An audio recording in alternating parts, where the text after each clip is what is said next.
যারা যোগ্য বিবেচিত হয়েছেন তাদের বয়স 25 থেকে 60 বছরের মধ্যে হতে হবে, আগেই বলা আছে।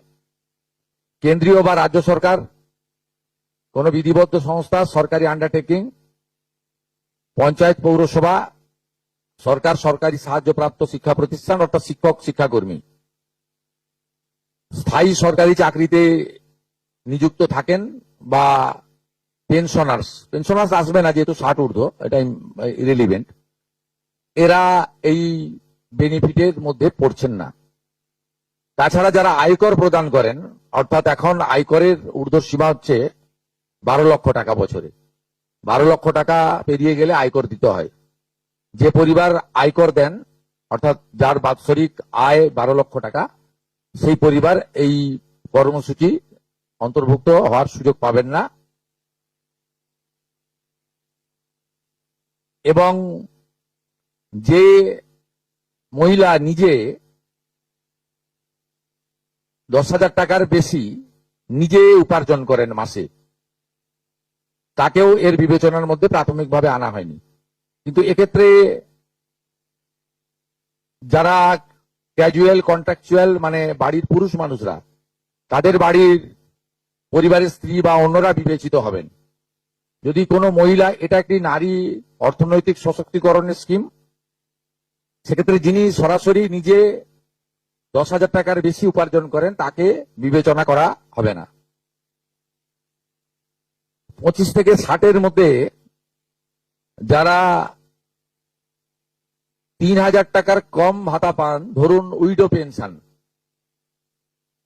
1,500 টাকা এই মাস থেকে হয়েছে, গত মাস পর্যন্ত ছিল 1,000 টাকা, তাদেরকে হায়ারটা দেওয়া হচ্ছে, 3,000 টাকাটাই দেওয়া হচ্ছে অন্নপূর্ণা যোজনাতে।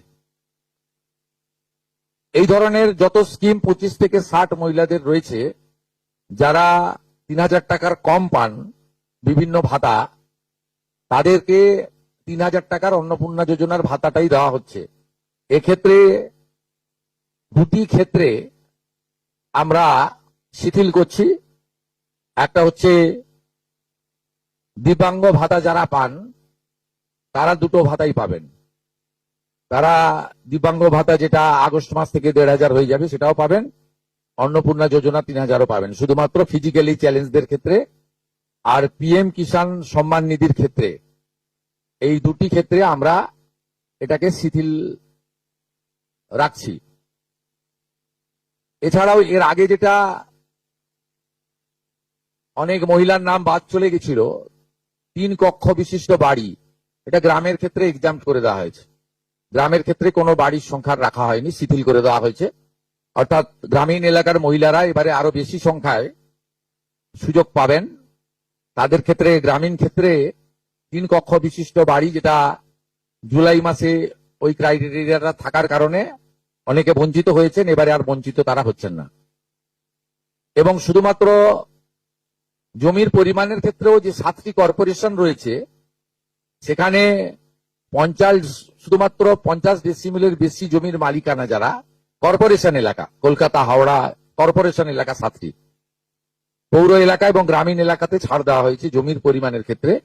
এর ফলেও আরো অধিক সংখ্যক মহিলা, গ্রামীণ মহিলারা বিশেষ করে, এবারে আপনার অর্থ পাওয়ার ক্ষেত্রে সুযোগ পাবেন।